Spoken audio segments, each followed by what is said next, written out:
How can one nation avoid good times and weak people? So what's the thing? Uh, strong people no, hard times create strong people. Strong people create a strong nation. A strong nation gives rise to good times. Good times create weak people, and weak people create hard times. And then the cycle continues. Right? That's the imperial cycle. That's what you find in China. That's what you find in India. You have a period when you have an entire empire consolidated under a single emperor. The Mauryan era, the Kushan era, and so on and so forth. You have the Chola era, the Karkota era, and so on.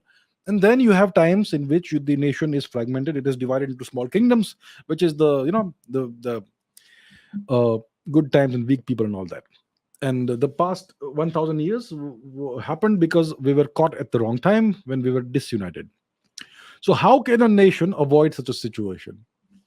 Good times creating weak people. Look at the US. Look at the US. Does that look like a healthy society to you?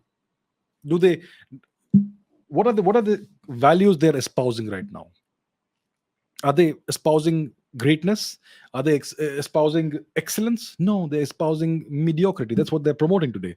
That's what you're witnessing in American society today. So, good times and weak people. That's what you're seeing right now in front of your eyes. That's the way the US is going for whatever reason, right? So, how can a nation avoid that? The answer is very simple: meritocracy. Meritocracy. Give what it means is that you it's the pursuit of excellence. You have to respect the fact, and you have to recognize the fact that everybody is not equal.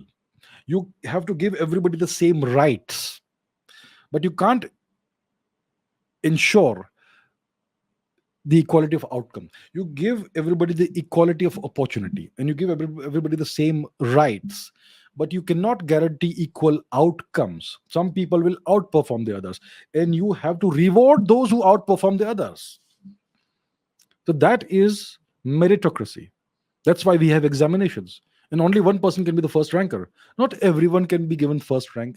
That's why we have sporting competitions. That's why we have the Football World Cup. We're not going to give the crown to every single nation that participates. Only one is the winner. That's why we have the Cricket World Cup. Right?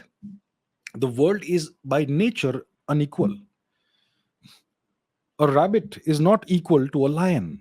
A crocodile is not equal to a deer, and so on and so forth. And even in humans, some people are more intelligent. Some people are born more intelligent. Some people are born more athletic. Some people are born taller, and so on and so forth, so on and so forth. You have to reward those who perform well. You have to reward excellence. And if some people are, for whatever reason, not able to do well, you have to ensure that they are still given dignity and equal rights as everybody else.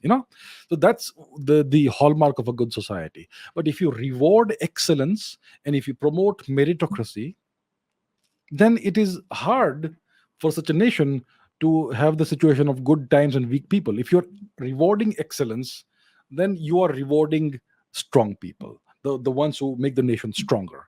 You don't do that at the expense of those who are unable to be that strong. You also give them dignity and equal rights, but you reward those who do well.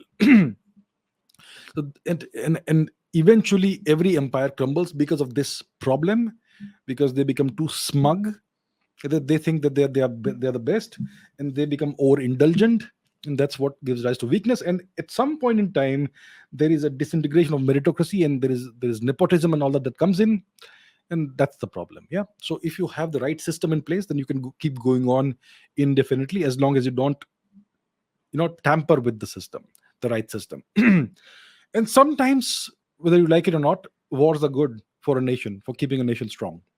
Sometimes it's like that. I am not a fan of war. I am not saying we should have wars. But if you look at the past 10,000 years of human history, it's a history of warfare. That's just what it is. Sometimes, whether you like it or not, wars strengthen a nation and a people. You know, that's how it is. So that's just what history tells us. So that's how a nation can avoid the trap of having too much good times and to people which gives rise to weak people.